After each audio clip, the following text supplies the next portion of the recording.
ये कहानी है लूफी नाम के एक लड़के की, जो कि एक बहुत बड़े खजाने को ढूंढने समंदर में निकल चुका है, जिस खजाने का नाम वन पीस है। फिर जब लूफी अपने साथियों के साथ वहाँ से निकला तो उसे पता चला कि मरीन बेस के हेड जो कब से लूफी को पकड़ने के लिए पीछे पड़े हुए हैं वो उसके दादाजी हैं, जो अब इस पार्ट की शुरुआत में लूफी के शिप पर हमला कर देते हैं, जिसके साथ ये कहानी लूफी के पास्ट माजी में चली जाती है, जहाँ हमें पता चला कि जब लूफी छोटा था तो उसके दादाजी तब से ही चाहते थे कि लूफी भी एक मरीन ऑफिसर बने, लेकिन लूफी को तो हमेशा से ही एक पायरेट समुद्री लुटेरा बनना था। इसीलिए वो अपने दादाजी से कहता है कि जब मैं बड़ा हो जाऊंगा ना तो मैं एक पायरेट बनूंगा और बहुत बड़ा पायरेट। जो सुनकर उसके दादाजी गुस्से में आ गए। उन्होंने लूफी को उठाकर साइड में फेंक कर मारा और फिर उसकी बनाई हुई कश्ती को भी तोड़कर इधर उधर फेंक दिया। फिर वो उसे भी उठाकर वहाँ से ले जाते हैं। और अब प्रेजेंट टाइम में लूफी के दादाजी, जिनका नाम गार्ब था, वो उसके शिप पर बॉम्ब्स की बरसात कर देते हैं। फिर वो इन सबको सरेंडर करने को कहते हैं, यानी खुद को उनके हवाले करने का। पर लूफी इसके लिए साफ साफ मना कर देता है, जो सुनकर उसके दादाजी को गुस्सा आ गया। इसीलिए वो एक तोप का गोला उठाकर उनके शिप की तरफ फेंकते हैं, जो देखकर लूफी अपने जिस्म को गुब्बारे की तरह बड़ा सा फुलाता है और उस तोप के गोले को अपने साथ टकराकर वापस उनकी शिप की तरफ ही भेज देता है। जैसे तोप का गोला वापस आकर उनकी शिप से टकराया, शिप का ऊपर वाला हिस्सा टूट जाता है। वो लोग लड़खड़ा गए, जिस बात का फायदा उठाकर लूफी अपनी शिप को लेकर यहाँ से निकल गया। ये जब आगे बढ़ रहे थे तो लूफी को खाने की खुशबू आती है। वो गौर करता है और अपने साथियों को एक तरफ इशारा करके बताता है कि खुशबू यहाँ से आ रही है, जो दरअसल एक होटल था। तो अभी अपनी शिप उस तरफ ही ले चलते हैं। ये होटल काफी बड़ा और शानदार था। ये साथी अंदर जाकर वहाँ खाना खाने के लिए बैठ जाते हैं। यहाँ हम एक बहुत अच्छे शेफ को देखते हैं, जो बहुत मजे मजे के खाने बनाता था। इस वक्त भी वो एक खास किस्म की डिश तैयार कर रहा होता है, लेकिन तभी यहाँ इस होटल का मालिक वहाँ पर आकर शेफ को बहुत डांटता है और ये भी कहता है कि तुम्हारी ये डिश बिल्कुल बेकार है। वो उस पर फिर बहुत चिल्ला कर शेफ की जगह उसे वेटर बनाकर बाहर भेजता है। शेफ जब बाहर आया तो देखता है कि वहाँ पर दो आदमी लड़ रहे हैं। उसे गुस्सा आ गया कि ये होटल का माहौल खराब कर रहे हैं। तो यहाँ वो अपनी टांगों की ताकत दिखाता है। वो जोर जोर से उन्हें टांगे मारकर अच्छे सबक सिखाता है और चुपचाप वहाँ पर बिठा देता है। फिर वो लूफी और उसके साथियों के पास आकर उनका ऑर्डर लेता है और वहाँ से चला जाता है, यानी कि उन्होंने क्या खाना है। उधर लूफी के दादाजी यानी गार्ब ने अपनी शिप ठीक कर ली थी। अब तभी गार्ब के पास एक कैदी लड़का आता है, जो अब मरीन ऑफिसर है, साथ ही वो लूफी का दोस्त भी है। वो गार्ब से कहता है कि हमें दूसरी मरीन ग्रुप से मदद ले लेनी चाहिए, पर गार्ब उनसे मदद लेने से साफ इनकार कर देते हैं। और अब वो एक आदमी को कॉल करते हैं, जो पायरेट्स का तलवारबाज था। वो इस दुनिया का सबसे बेहतरीन तलवारबाज था, जो इस वक्त भी कुछ दूसरे पायरेट से लड़ रहा होता है और तलवार से मार मार कर आसानी से उन्हें उठा उठा कर फेंक रहा था। अपनी तलवार की महारत से सबको मारने के बाद वो उन पायरेट्स की शिप को भी अपनी तलवार से तोड़ देता है, जिससे उनकी शिप पानी में डूब जाती है। तभी पायरेट्स का हेड अपनी मशीन गन से तलवारबाज पर गोला फेंकता है, लेकिन वो अपनी तलवार से ही उस गोले के दो टुकड़े कर देता है। फिर वो आगे बढ़ा और पायरेट्स के हेड को भी मार देता है। गार्ब यहाँ पर तलवारबाज को लूफी के बारे में सब कुछ बताते हैं और ये भी कहते हैं कि कैसे भी करके उसे जिंदा पकड़कर मेरे पास लेकर आओ। कैदी लड़का यानी मरीन ऑफिसर छुपकर ये सारी बातें सुन रहा था। सफाई करते हुए मरीन ऑफिसर दूसरे ऑफिसर से पूछता है कि ये तलवारबाज कौन है, जिस पर वो बताता है कि ये तलवारबाज दुनिया का सबसे बड़ा तलवारबाज है, जिसका मुकाबला कोई नहीं कर सकता। वो भी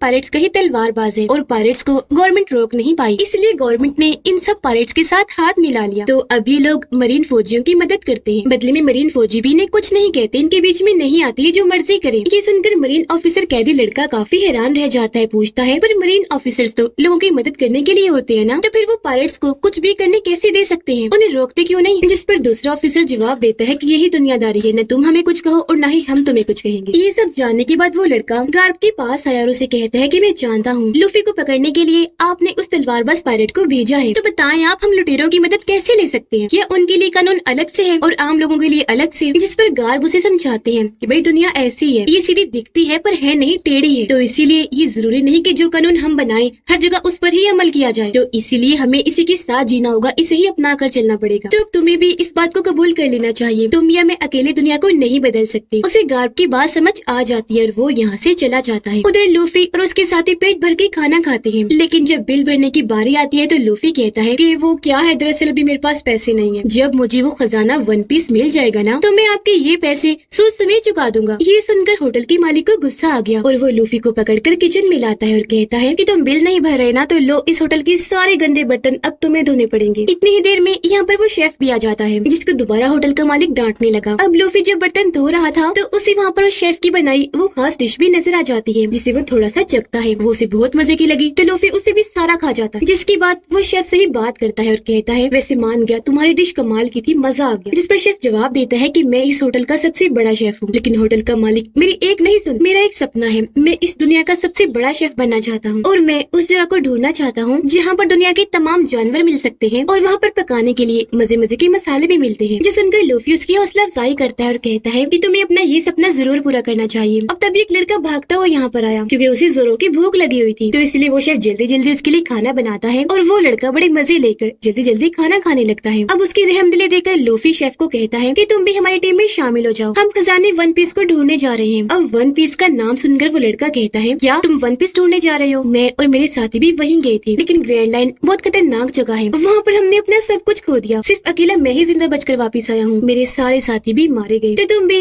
वहाँ जाने का ख्याल अपने दिमाग से निकाल दो। अब यहाँ ये लोग बातें कर रहे थे जबकि बाहर वो तलवारबाज पायरेट भी आ चुका था। यह लूफी का दोस्त बड़ी बड़ी बातें कर रहा होता है कि हमने मरीन फौजियों को हरा दिया, मेरा एक दोस्त भी है लूफी, तब उसने ही किया। अब लूफी का नाम सुनकर वो तलवारबाज कहता है कि मैं उससे मिलना चाहता हूँ, मुझे ले चलो उससे मिलवाने। तब लूफी का दोस्त उसे पहले नामी और तलवारबाज के पास लाता है, यानी जोरो के पास, जो लूफी का साथी है। यहाँ तलवारबाज जोरो दूसरे तलवारबाज को देखते ही पहचान लेता है और क्योंकि जोरो को दुनिया का सबसे बड़ा तलवारबाज बनना था, अपने दोस्त के साथ किए गए वादे को निभाना था, इसलिए यहाँ पर जोरो दूसरे तलवारबाज को तलवार की लड़ाई के लिए चैलेंज कर देता है। दूसरा तलवारबाज जोरो के चैलेंज को कबूल करता है और कहता है कि हम सुबह मिलते हैं। इतना कहकर वो यहाँ से चला गया। ये सुनकर नामी और लूफी का दोस्त काफी घबरा जाते हैं, इसलिए अब ये लोग जल्दी से लूफी के पास आते हैं। यहाँ पर नामी लूफी को सब कुछ बता देती है। यहाँ नामी खुद भी जोरो को ये लड़ाई लड़ने से मना करती है क्योंकि इस लड़ाई में उसकी जान भी जा सकती थी, जिस पर जोरो कहता है कि नहीं, मैं ये लड़ाई लड़ना चाहता हूँ क्योंकि मुझे अपना सपना पूरा करना है, इस दुनिया का सबसे बड़ा तलवारबाज बनकर। जो सुनकर लूफी कहता है कि ठीक है, मैं तुम्हें मना नहीं करता, ये तुम्हारा सपना है तो तुम इसे पूरा करो क्योंकि मैं अपने दोस्तों के सपनों में नहीं आऊंगा कभी भी। पर इस बात से नामी को काफी गुस्सा आ जाता है क्योंकि वो इनको अपना दोस्त मानने लगी थी, पर क्योंकि वो इसकी बात नहीं मान रहे थे तो वो इन्हें छोड़ने का प्लान बनाती है। वो अपना सारा सामान पैक करने लगी। उसने अपने साथ ग्रैंड लाइन का नक्शा भी रख लिया था जो उसे चाहिए था। सारा सामान पैक करने के बाद अगली सुबह उन्हें छोड़ने के लिए बिल्कुल तैयार थी। अगली सुबह लूफी, जोरो और उनका दोस्त तलवारबाज के पास जाते हैं, जहाँ तलवारबाज जोरो से लड़ने के लिए अपनी छोटी सी तलवार निकाल। जोरो अपनी 2 तलवारें लेकर उसकी तरफ बढ़ा, लेकिन वो तलवारबाज अपनी छोटी सी तलवार से उसकी वार को रोककर दूर फेंक देता है। यहाँ जोरो उससे हार रहा था, लेकिन फिर वो अपने सपने को याद करता है और उसकी हौसला अफजाई हो जाती है और वो दोबारा उस पर हमला करने के लिए आगे बढ़ा। लेकिन तभी यहाँ तलवारबाज अपनी छोटी सी तलवार जोरो के अंदर घुसा देता है। ये देखकर उन तीनों के होश उड़ जाते हैं। नामी भी यहाँ पर आ गई थी क्योंकि उसे अपने दोस्तों की फिक्र हो रही थी, पर यहाँ पर जोरो अभी भी हार नहीं मानता, जो देखकर तलवारबाज कहता है कि तुम वाकई बहादुर हो, तो मुकाबला तो बड़ा बनता है। जो कहकर वो अपनी बड़ी तलवार निकाल लेता है। जोरो भी अपनी तीसरी तलवार निकाल लेता है, उसे मुंह में रख के 2 तलवारें हाथ में पकड़कर वो तलवारबाज पे हमला कर देता है। लेकिन तलवारबाज अपनी तलवार से उसकी दोनों तलवारों पे हल्का सा कट मारता है, जिससे उसकी तलवारें टूट जाती हैं, उनका चूरा बन जाता है। लेकिन अभी भी जोरो हिम्मत नहीं हारता, बल्कि उसे लड़ने के लिए, मरने के लिए बिल्कुल सामने आके खड़ा हो जाता है। अब इस लड़ाई को खत्म करने के लिए तलवारबाज जोरो के सीने पर अपनी तलवार मारता है। जोरो को कट लग गया, इसलिए वो नीचे गिर जाता है। तलवारबाज जोरो से काफी मुतासिर हो गया था, इसलिए अब वो यहाँ अपना काम नहीं करता, यानी लूफी को नहीं पकड़ता और जोरो से कहता है कि तुम सच में बहादुर हो, इसलिए अब तुम दोबारा से ठीक हो जाओ और ताकतवर बनकर मेरे पास आ जाना, मैं तुम्हारा इंतजार करूंगा। जो कहकर वो यहाँ से चला जाता है और अब तभी यहाँ जोरो बेहोश हो जाता है। लूफी, नामी और उनका दोस्त उसे उठाकर अपने शिप पर ले आते हैं। ये जब उसका कट देखती है तो इन्हें समझ लग जाती है कि जोरो को बचाने के लिए हमें डॉक्टर की जरूरत है। तो मदद के लिए लूफी उसी शेफ और उसके मालिक के पास आता है। वो यहाँ सारी बात बता देता है और डॉक्टर का पूछता है, जिस पर होटल का मालिक कहता है कि यहाँ पर कोई डॉक्टर नहीं है और अब वो खुद ही उसकी मदद के लिए चला जाता है। होटल का मालिक खुद ही जोरो की मरहम पट्टी करने लगता है। वो उसके जख्म पर टांगे लगाता है, फिर मछली की खाल को उसके ऊपर लगा देता है ताकि ये जल्दी ठीक हो जाए। पर साथ में वो उसके साथियों से भी कहता है कि इसकी हालत बहुत खराब है, तुम्हारा दोस्त जिंदगी और मौत के बीच खड़ा हुआ है, इसका बचना मुझे बहुत मुश्किल नजर आ रहा है। उसके दोस्तों को काफी टेंशन हुई और अब वो जोरो को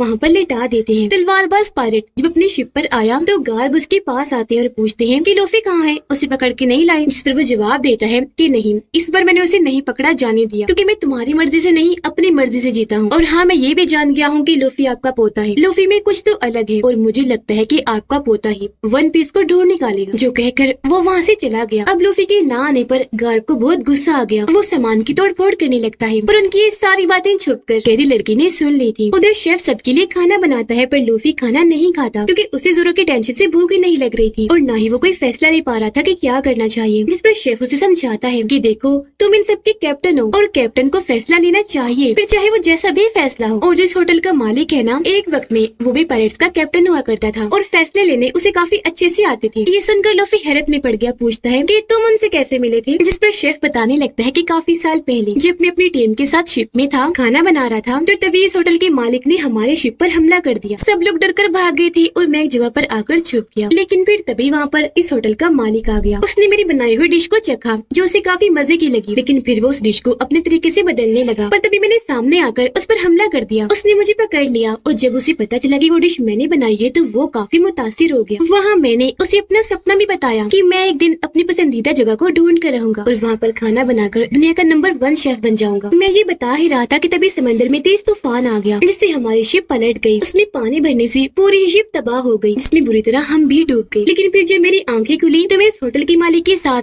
समंदर के बिल्कुल बीचों बीच एक जगह पर फंसा हुआ था। दरअसल उसने मेरी और अपनी जान बचा ली थी। यहाँ उसके पास 2 बैग थे। छोटे वाला बैग उसने मुझे दे दिया जिसके अंदर खाना था। मैंने देखा कि तो बड़ा चालाक है, बड़ा बैग खुद रख लिया और छोटा मुझे दे दिया। मैंने उससे पूछा भी कि तुमने मुझे छोटा बैग क्यों दिया और बड़ा खुद क्यों रखा, जिस पर उसने कहा क्योंकि मैं बड़ा हूँ तो खाने के लिए मुझे ज्यादा सामान चाहिए। फिर उसने मुझे कहा कि दूसरी साइड पर जाओ और किसी शिप के आने का इंतजार करो, जब तक कोई शिप नहीं आ जाती तुम मेरे पास भी मत आना। ये सुनकर खाना लेकर मैं दूसरी साइड पर चला गया। लेकिन अब यहाँ पर काफी दिन गुजर गए थे और कोई शिप यहाँ पर नहीं आई थी। मेरे पास जो खाना था वो भी खत्म हो रहा था। फिर 25 दिन के बाद मुझे एक शिप दिखाई दिया। मैं उसे देखते ही जोरों से चिल्लाने लगा, पर वो शिप मुझसे काफी दूर थी तो वो लोग मुझे नहीं देख पाते और फिर ऐसे ही वो चला गया। फिर ऐसे ही 30 दिन गुजर गए और मेरा खाना तकरीबन खत्म हो ही गया था। इसलिए तब मैंने बस इतना ही खाना खाना शुरू कर दिया जितना मुझे जिंदा रख सकता था। फिर ऐसे ही 50 दिन गुजर गए। मेरा खाना बिल्कुल खत्म हो गया था और मेरा भूख से बुरा हाल था। मैं तड़प रहा था। मुझे बहुत गुस्सा आ गया, इसलिए मैंने फैसला किया कि अब मैं होटल की मालिक का खाना चुराता हूँ। मैं चाकू लेकर उसके पास गया। मैंने देखा कि उसकी भी हालत मेरी तरह बहुत खराब है और उसका जो बैग था वो वैसा का वैसा वहीं पड़ा हुआ था। मैंने उसमें चाकू मार दिया, पर उसमें कोई खाना नहीं था बल्कि सोना, चांदी, मोती और जेवरात थे, जिसका मतलब कि उसने अपने लिए कोई भी खाना नहीं रखा, सारा का सारा मुझे दे दिया। और आज तक वो जिंदा इसलिए था क्योंकि उसने इन दिनों में अपना ही पैर काट काट कर खाया था। उसकी ऐसी हालत देखकर मुझे बहुत दुख हुआ। मैंने उससे पूछा कि तुम्हारे लिए मैं तो अनजान था, फिर तुमने मेरे लिए ये सब क्यों किया? जिस पर होटल के मालिक ने मुझे बताया कि जो जगह तुम ढूंढ रहे हो उस जगह को ढूंढना मेरा भी सपना था, लेकिन मेरी सारी जिंदगी उसको ढूंढते ही गुजर गई और वो जगह मुझे नहीं मिली। इसलिए मैं चाहता था कि तुम जिंदा रहो, जिसके बाद बड़े होकर तुम अपना और मेरा सपना पूरा करो, वहाँ पर खाना बनाकर। ये सारी बातें सुनकर मुझे बहुत दुख हुआ। अब कहानी प्रेजेंट टाइम में आती है जहाँ पर वो शेफ इनको कहानी सुना रहा था। वो कहता है कि हम वहाँ पर 85 दिनों तक फंसे रहे, जिसके बाद वहाँ एक शिप ने आकर हमारी जान बचाई और अब लूफी तुम्हें भी उसकी तरह कोई फैसला लेना चाहिए। अब ये इतनी बड़ी कहानी सुनने के बाद भी लूफी को कुछ समझ नहीं आता। नामी जोरो के पास बैठी होती है। वो किताबों से उसे कहानियाँ सुना रही थी और बातें कर रही थी ताकि उसे जल्दी होश आ जाए, लेकिन वो तो होश में आने का नाम ही नहीं ले रहा था। और तभी यहाँ लूफी आ जाता है। नामी उस पर भड़क पड़ती है कि ये सब कुछ तुम्हारी वजह से हुआ है। अगर तुम चाहते तो जोरो को इस सब से रोक सकते थे, पर तुमने उसे नहीं रोका, लड़ने दिया। जिस पर लूफी कहता है कि देखो ऐसी बात नहीं है, मैं अपने दोस्तों के लिए कुछ भी कर सकता हूँ, लेकिन मैं उनके सपनों के आगे कभी भी नहीं आऊंगा। और इसकी तरह तुम्हारा भी कोई सपना होगा ना जिसे तुम पूरा करना चाहती हो। जो सुनकर नामी काफी जज्बाती हो जाती है और कहती है कि हर कोई तुम्हारे जैसा नहीं सोचता, किसी के पास इतना टाइम नहीं है कि वो हर वक्त अपने सपनों के बारे में ही सोचता रहे। जो कहकर वो यहाँ से चली जाती है। उधर गार्ड कैदी लड़की के पास आते हैं और उसे बता देते हैं कि लूफी मेरा पोता है और मैं उसका दादा हूँ। अब वो ये बात सुनकर इतना हैरान नहीं होता क्योंकि ये बात तो उसे पहले से ही पता थी। अब यहाँ पर गार्ड बताते हैं कि मैं बचपन से चाहता था कि लूफी एक मरीन ऑफिसर बने, लेकिन उसने कभी भी मेरी बात नहीं मानी। हमेशा मुझसे यही जिद करता रहा कि मैं पायलट बनना चाहता हूँ। ये सुनकर वो लड़का कहता है कि मैं भी लूफी के साथ रहा हूँ और वो बाकियों से बिल्कुल अलग है, बिल्कुल अलग सोचता है। वो पायलट ही बनेगा, कभी भी वो अपने सपने को नहीं छोड़ेगा। उसे इसका इतना जुनून है कि अगर पायलट बनने के लिए उसे अपनी जान भी देनी पड़ी तो वो मर जाएगा। इसलिए सर अब मैं आपसे कहता हूँ कि लूफी की जान छोड़ दीजिए। ये सारी बातें सुनकर गार्ड उस पर अमल नहीं करता, बल्कि उसने एक जिद सी लगा ली थी। वो अपने सारे मरीन ऑफिसर्स को इकट्ठा करता है और कहता है कि पायलट्स अपनी बात के पक्के हैं, वो मजबूत हैं, कभी भी अपनी बात से नहीं हटेंगे। इसीलिए अब से हम भी सख्त बनेंगे और हम भी अब से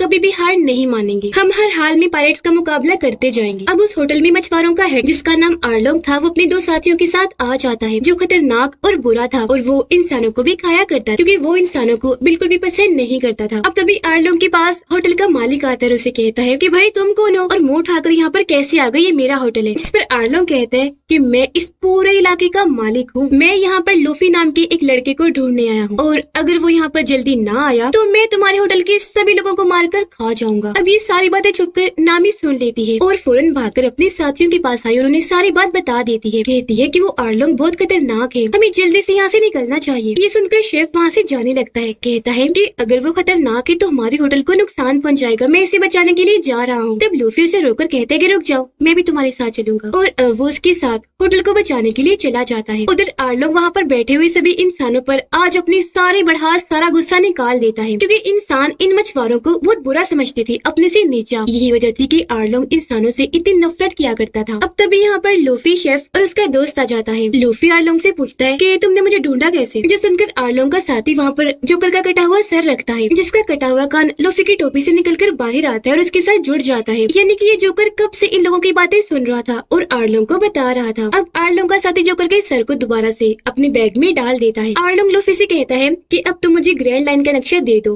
पर वो मना कर देता है। होटल का मालिक पीछे से आकर आर्लोंग पर गोली चला देता है। गोली उसको छूकर नीचे गिर गई, पर आर्लोंग को हल्की सी खरोच भी नहीं आई। ये देखकर आर्लोंग के साथी को गुस्सा आ गया। वो होटल के मालिक की टांग पर पैर मारकर उसे नीचे फेंक देता है, फिर मुक्का मारकर उसे दूर फेंक के मारता है। ये देखकर शेफ को बहुत गुस्सा आया। वो आर्लोंग के साथी को मारने के लिए आगे बढ़ा, उसके चेहरे पर अपनी टांगों की ताकत दिखाता है और उस पर एक साथ बहुत सारी टांगे मारता है, लेकिन उसे कुछ नहीं होता क्योंकि वो भी बहुत ताकतवर था। वो हल्का सा हाथ ही मारकर शेफ को दूर फेंक के मारता है। ये देखकर लूफी भी अपनी खास मूव का इस्तेमाल करता है, यानी अपनी लचकदार ताकत से जो उसके पास थी, उसकी मदद से अपने हाथ को लंबा सा करके वो आर्लोंग के मुंह पर मुक्का मारता है। लेकिन आर्लोंग उसके वार को रोककर लूफी को ही अपने हाथों में बच्चों की तरह पकड़ लेता है और फिर उसे उठाकर होटल से बाहर फेंक के मारता है। वो खुद भी बाहर आ गया और अब उन दोनों के बीच जबरदस्त लड़ाई छिड़ जाती है। आर्लोंग लूफी को पटक पटक कर मार रहा था, लेकिन लूफी को भी कुछ नहीं हो रहा था, बल्कि उसे तो मजा आ रहा था। वो एंजॉय कर रहा था, इसलिए वो आर्लोंग की तरफ देखकर हंसने लगता है। फिर लूफी उठकर अपना हाथ लंबा करता है और आर्लोंग पर कई बार मुक्कों से हमला करता है, लेकिन तभी आर्लोंग उस पर समंदर का पानी फेंक देता है, जिससे यहाँ पर लूफी की ताकतें कम होने लगती है। जिसके बाद वो लूफी को पकड़कर उसे खाने ही वाला था कि तभी यहाँ पर नामी आकर आर्लोंग को ऐसा करने से रोक देती है और कहती है कि मुझे ग्रैंड लाइन का नक्शा मिल चुका है, अब हमें यहाँ से चलना चाहिए। अब यहाँ हमें पता चला कि नामी शुरू से ही दरअसल आर्लोंग के लिए ही काम कर रही थी और उसके बाजू पर जो निशान था वो भी आर्लोंग का ही था और उसका मकसद ग्रैंड लाइन का नक्शा चुराना ही था। इसलिए वो इतने वक्त से लूफी और उसके साथियों के साथ थी। अब उसकी सच्चाई जानकर लूफी को काफी गुस्सा आता है। अब आर्लोंग लूफी को खाना चाहता था, पर नामी उसे कहती है कि बच्चे को खाकर क्या करोगे, ऐसा करो इसे पानी में फेंक दो। तब आर्लोंग ने ऐसे किया और वो उसे पानी में फेंक देता है। लूफी पानी में डूबने लगा, लेकिन तभी यहाँ पर शेफ ने आकर उसकी जान बचा ली। वो उसे बाहर ले आया। तब ठीक होने के बाद लूफी जोरो के पास आता है। जोरो को भी होश आना शुरू हो गई थी, जो देखकर लूफी बहुत खुश हो जाता है। पर नामी ने जो उनके साथ किया उस पर लूफी को यकीन नहीं आ रहा था। होटल का मालिक शेफ को कहता है कि बस अब तुम यहाँ से जाओ और अपना और मेरा सपना पूरा करो, उस जगह को ढूंढ कर, जिस पर शेफ वहाँ से चला जाता है। अब जोरो के होश में आने के बाद लूफी फैसला करता है कि सबसे पहले हम नामी को ढूंढने जाएंगे। वो जब यहाँ से निकलने लगे तो शेफ भी यहाँ पर आ जाता है इनके टीम में शामिल होने के लिए, जिसे खुशी खुशी लूफी शामिल कर भी लेता है, क्योंकि होटल के सारे लोगों को आखिरी अलविदा कहकर वहाँ से निकल जाते हैं। ये लोग लूफी से पूछते हैं कि हम नामी को ढूंढेंगे कैसे। तो वो उन्हें जोकर का कटा हुआ सिर दिखाता है जो उसके पास ही था, और अब वो कटा हुआ सर इनको आगे का रास्ता बताता है। लूफी नामी को इसलिए ढूंढना चाह रहा था क्योंकि वो जानता था कि नामी ये सब अपनी मर्जी से नहीं कर रही, बल्कि ऐसा करने के पीछे उसकी कोई मजबूरी है। ये लोग अब एक आइलैंड की तरफ बढ़ रहे थे, जिस आइलैंड पर नामी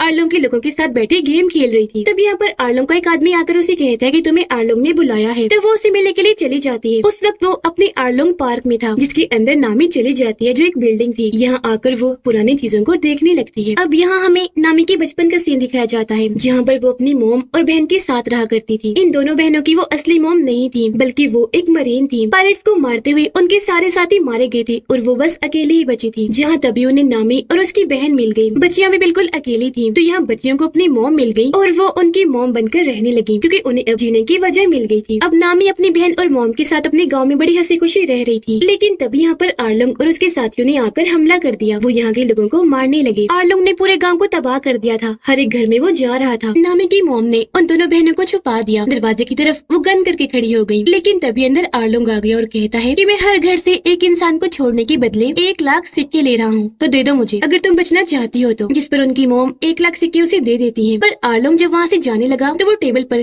3 प्लेट्स देख लेता है और उसे समझ लग गई थी कि यहाँ पर ये अकेली नहीं, बल्कि इसके साथ कोई और भी रहता है, यानी यहाँ 3 लोग रहते हैं। इसलिए वो उनकी मोम का गला पकड़ लेता है और पूछता है कि बताओ बाकी लोग जो यहाँ पर रहते हैं वो कहाँ हैं? अपनी मोम को मुसीबत में देखकर नामी और उसकी बहन जल्दी से वहाँ से निकलकर बाहर आ गई। उन्हें देखकर आर्लोंग मोम से कहता है कि अब इन दोनों के बदले मुझे 50-50 हजार सिक्के चाहिए। पर उनकी मोम काफी घबरा गई क्योंकि उनके पास और सिक्के नहीं थे। इसलिए उसे कहती है कि तुम ऐसा करो, वो 1 लाख लाख सिक्के मेरे दोनों बच्चों के बदले रख लो, इन्हें छोड़ लो और मुझे पकड़ कर ले जाओ। तो अब आर्लोंग दोनों बच्चों को तो छोड़ देता है, लेकिन उनकी आंखों के सामने उनकी मोम को मार डालता है। जिसके बाद नामी आर्लोंग के पास गई और उसकी टीम में शामिल हो गई, जहाँ प्रेजेंट टाइम में खड़ी होकर ये सारी बातें वो याद कर रही थी। तो उसके पास आर्लोंग आ जाता है। अब नामी आर्लोंग का साथ इसलिए दे रही थी क्योंकि उन दोनों के बीच एक सौदा हुआ था, जिस सौदे के मुताबिक वो ग्रैंड लाइन का नक्शा आर्लोंग को दे देती है। इससे वो खुश तो हुआ, लेकिन नामी को कहता है कि अब तुम अपने पुराने गाँव जाओ और वहाँ के लोगों से जबरदस्ती पैसे वसूल करके लेकर आओ। उधर गार्ब अपनी टीम के साथ लूफी को ढूंढते हुए उस होटल में पहुँच जाते हैं। वो होटल के मालिक को देखकर पहचान लेते हैं कि पहले ये भी एक पायलट हुआ करता था। वो उसे लूफी के बारे में पूछते हैं, पर होटल का मालिक मना कर देता है कि मैं किसी लूफी को नहीं जानता। लेकिन गार्ब को शक हुआ कि ये झूठ बोल रहा है, तो वो खाना खाने के लिए यहीं पर रुक जाते हैं। उधर लूफी और उसके साथी इस आइलैंड पर नामी के गांव में आ जाते हैं और यहाँ का बुरा हाल देखते हैं, जहाँ पर आर्लोंग ने अपने साथियों के साथ मिलकर पूरे ही गांव को तबाह करके रख दिया था। लूफी और उसके साथी यहाँ पर गांव वालों को देखते हैं, जिनसे एक पुलिस ऑफिसर और नामी जबरदस्ती पैसे वसूल कर रहे थे। गांव वाले नामी को दोबारा देखकर काफी हैरान रह जाते हैं। यहाँ पर उसकी बहन भी थी, जो नामी को बातें सुनाकर वहाँ से चली जाती है। ये सब लूफी और उसके साथी देख रहे थे। नामी ने भी इनको देख लिया था। गाँव वालों से पैसे लेने के बाद वो इनके पास आती है और पूछती है कि तुम यहाँ पर क्या कर रहे हो, चले जाओ यहाँ से। जिस सुनकर लूफी कहते हैं कि नहीं, हम यहाँ से नहीं जाएंगे, क्योंकि हम जानते हैं ये सब तुम जानबूझ के नहीं कर रही, बल्कि सब करने के पीछे तुम्हारी मजबूरी है। नामी कहती है कि जी नहीं, तुम्हें गलत लगा, मैं आर्लोंग के साथ काम करती हूँ, यही मेरा असली रूप है और ग्रैंड लाइन का नक्शा पाने के लिए ही मैं तुम्हारे साथ थी, तुम सबको बेवकूफ बनाया, तो अब तुम यहाँ से चले जाओ, मुझे तुम्हारी कोई जरूरत नहीं है। जो कहने के बाद वो यहाँ से चली जाती है। पर यहाँ लूफी जानता था कि नामी झूठ बोल रही है, इसीलिए वो उसके घर जाते हैं, जहाँ पर उसकी बहन गन लेकर सामने आ जाती है और कहती है कि चले जाओ यहाँ से। लूफी कहते हैं कि हम नामी के बारे में बात करना चाहते हैं। वो कहती है कि नहीं, मैं उसके बारे में कोई बात करना नहीं चाहती। अब यहाँ पर शेफ अपनी बातों का जादू चलाता है और उसे कहता है कि मैं शेफ हूँ, मैं तुम्हें अपने हाथ से मजे का खाना बनाकर खिलाऊंगा, जिसके बदले तुम हमें नामी के बारे में बता देना। ये सुनकर उसकी बहन मान गई और अपने साथ उन्हें अंदर ले आती है। खाना खाते हुए ये लोग नामी के बारे में बात करने लगते हैं। वो उसे बताते हैं कि नामी हमारे साथ थी, लेकिन फिर उसने हमें धोखा दे दिया। हमें पता चला कि वो तो आर्लोंग के साथ मिली हुई है और हमें बेवकूफ बना रही थी। तब यहाँ उसकी बहन बताती है कि हाँ, नामी मेरी बहन है, वो और मैं बचपन में अपनी मोम के साथ रहा करते थे, लेकिन आर्लोंग ने हमारे गाँव को तबाह कर दिया, मेरी मोम को भी मार दिया, जिसके बाद नामी उसके साथ जाकर मिल गई। यही वजह है कि मैं अपनी ही बहन नामी से नफरत करती हूँ। यहाँ लूफी सोच में पड़ जाता है कि कुछ तो है जो नामी हमसे छुपा रही है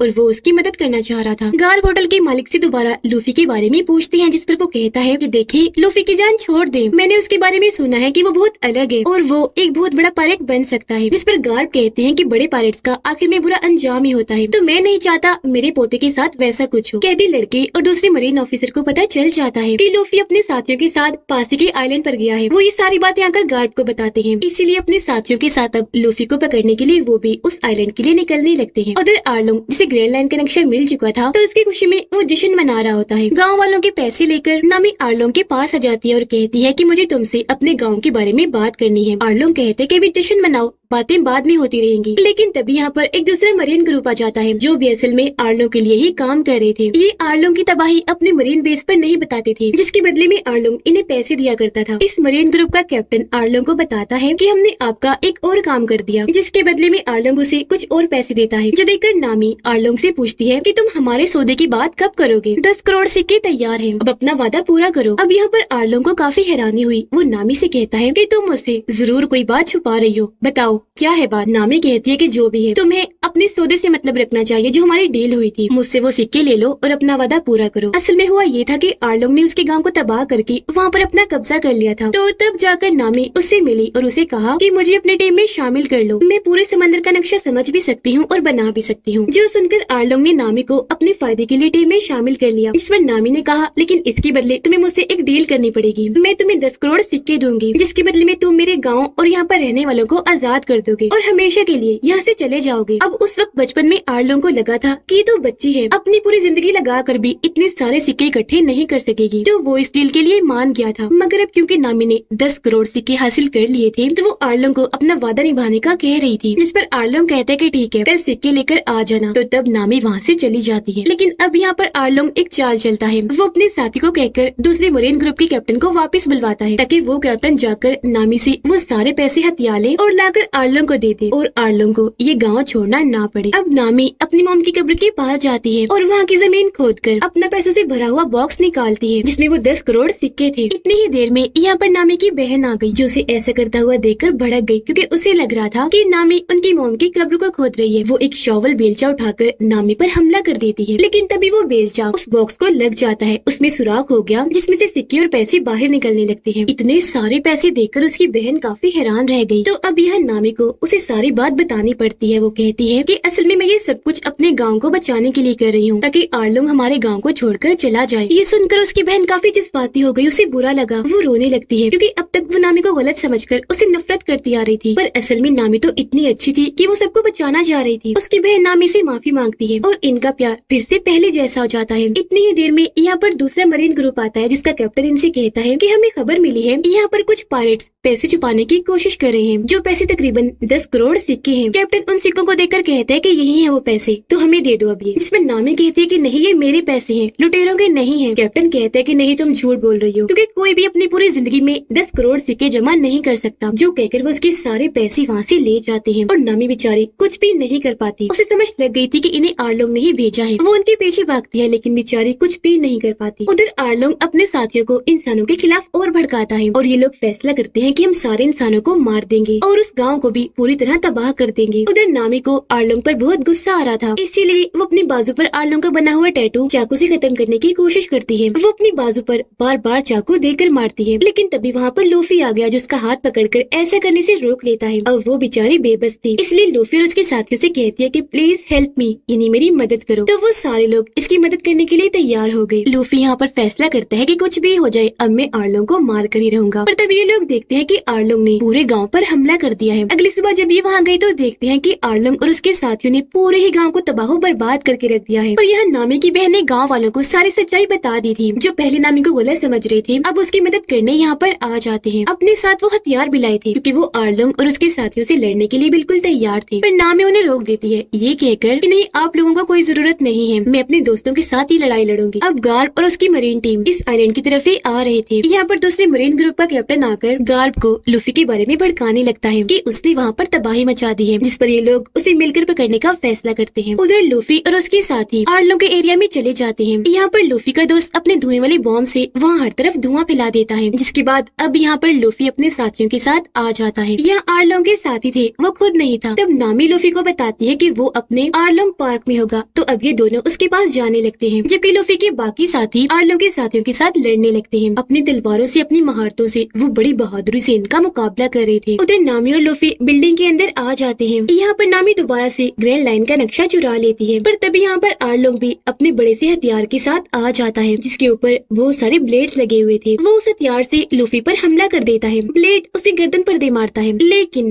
क्योंकि लूफी लचकदार था तो उसे कुछ भी नहीं होता। आर्लोंग लूफी को कहता है कि बचपन से अब तक जैसे मैंने नामी का इस्तेमाल किया तुम कभी भी नहीं कर सकते। जो सुनकर लूफी को काफी गुस्सा आ गया। वो अपने हाथ से एक ब्लेड को पकड़ता है, जिससे उसमें दरारें पड़ जाती है और वो ब्लेड टूट जाता है। अब लूफी अपनी पूरी ताकत लगाकर उसके पूरे हथियार को ही तोड़ के रख देता है और कहता है क्या कहा तुमने नामी को इस्तेमाल किया? ये कोई चीज नहीं है जिसे इस्तेमाल किया जाए, ये इंसान है। इसके भी बचपन से अब तक सपने थे जो तुमने इसे छीन लिए और अब मैं तुम्हें नहीं छोड़ने वाला। इतना कहकर लूफी नामी को कहता है कि जल्दी करो, भाग जाओ यहाँ से। उसकी बात मानकर नामी यहाँ से भागने लगती है, पर जब आर्लोंग ने उसका रास्ता रोकना चाहा तो लूफी अपना हाथ लंबा करके आर्लोंग को रोक लेता है। नामी यहाँ से भाग जाती है। लूफी का दोस्त आर्लोंग के एक साथी के साथ लड़ता लड़ता जंगल में आ गया था। वो अपने एक छोटे से बॉम्ब से उस पर हमला करता है। बॉम्ब के साथ आर्लोंग का वो साथी दूर जाके गिरा, उसके जिस्म में आग लग गई और ऐसे वो जलकर मारा जाता है। शेफ और जोरो लगातार आर्लोंग के साथियों से लड़ रहे थे, उन्हें मार रहे थे, पर तभी जोकर का कटा हुआ सर इनसे कहता है कि मेरा सर और जिस्म यहीं पर है, तुम मेरा सर निकाल दो। पूरा होने के बाद में वादा करता हूँ मैं तुम्हारा ही साथ दूंगा। लेकिन जब इन्होंने उसके सर को आजाद किया और वो अपने जिस्म से जुड़ा तो वो उन्हें चढ़ाकर यहाँ से भाग जाता है। अब आर्लोंग का एक और साथी वहाँ पर आ जाता है इनसे लड़ने के लिए, तो अब ये दोनों मिलकर उससे लड़ने लगते हैं। जबकि अंदर लूफी और आर्लोंग की लड़ाई चल रही थी, क्योंकि आर्लोंग लूफी से काफी ताकतवर था तो वो उसे उठा कर मारता है, लेकिन लूफी को ज्यादा कुछ नहीं होता और तो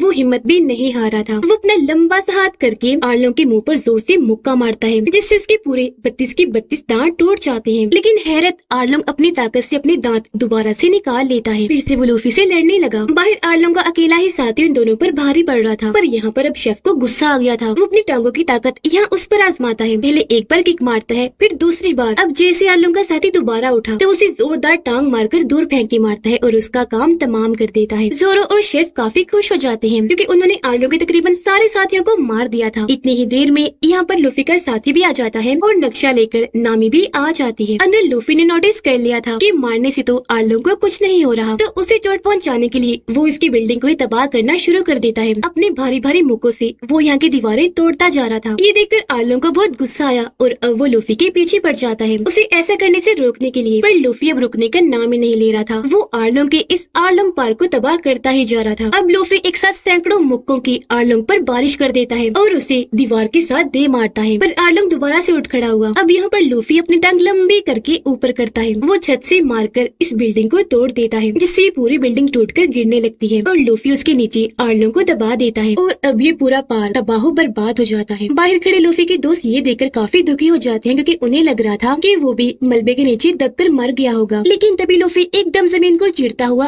बाहर आता है। उसे जिंदा देखकर ये दोस्त काफी खुश हो जाते हैं और अब सब कुछ बिल्कुल नॉर्मल हो गया था। रात को ये गांव वाले जश्न मना रहे थे क्योंकि आखिरकार आर्लोंग से उनकी जान छूट गई थी और अब वो लोग आजाद थे। ये लोग वहाँ पर बहुत मजे करते हैं। शेफ सबके लिए खाना बनाता है जबकि लूफी का दोस्त वहाँ सबको अपने किस्से सुनाता है। लेकिन तभी यहाँ गार्ब और उसके साथी आ जाते हैं। वो इनको गन पॉइंट पर सरेंडर करने को कहते हैं। यहाँ पर गार्ब अब लूफी को कहते हैं कि बेटा अब तो हार मान लो, आखिर मैं तुम्हें पकड़ने आ ही गया। बचपन से मैं तुम्हें एक मरीन ऑफिसर बनाना चाहता था, बिल्कुल अपने जैसा, लेकिन आखिर तुम पायलट बन ही गए, जो तुम्हारा सपना था। जो सुनकर लूफी मुस्कुरा कर कहता है कि दादाजी मैं पायलट बना नहीं हूँ, बल्कि मैं पैदा होते ही पायलट हूँ। अब ये सुनकर गार्ब को गुस्सा आ जाता है और अब वो लूफी से लड़ने लगते हैं। वो अपना मुक्का बनाकर लूफी को जोर से देकर मारते हैं और वो काफी दूर जाके गिरता है। लूफी कहते हैं दादाजी आप मुझसे बड़े हैं, मैं आपसे नहीं लड़ सकता। इस पर गार्ब कहते हैं कि नहीं, यहाँ ये बात मत सोचो और आओ पलट कर मुझ पर वार करो। तब ये सुनकर लूफी खड़ा हुआ। वो अपने हाथ लंबे करके रॉकेट की तरह बन जाता है, लेकिन वो एक ही मुक्के से उसे ढेर करके रख देते हैं। फिर गुस्से में ग्रैब लूफी को पकड़ लेते हैं और कहते हैं कि ग्रैंड लाइन पर जाना बच्चों का काम नहीं है, वो जगह कितनी खतरनाक है तुम सोच भी नहीं सकते। लूफी कहते हैं दादाजी आप मेरे साथ चाहे जो मर्जी कर लें, लेकिन मैं अपना वहाँ पर जाने का सपना नहीं छोड़ूंगा और देखना वन पीस को ढूंढ कर एक दिन लुटेरों का किंग बन ही जाऊंगा। ये कहकर लूफी जोरों से हंसने लगता है। तो तब यहाँ उसके दादाजी को उसकी हंसी में बहुत बड़े पायलट की हंसी नजर आने लगती है, जो सुनकर उसके दादाजी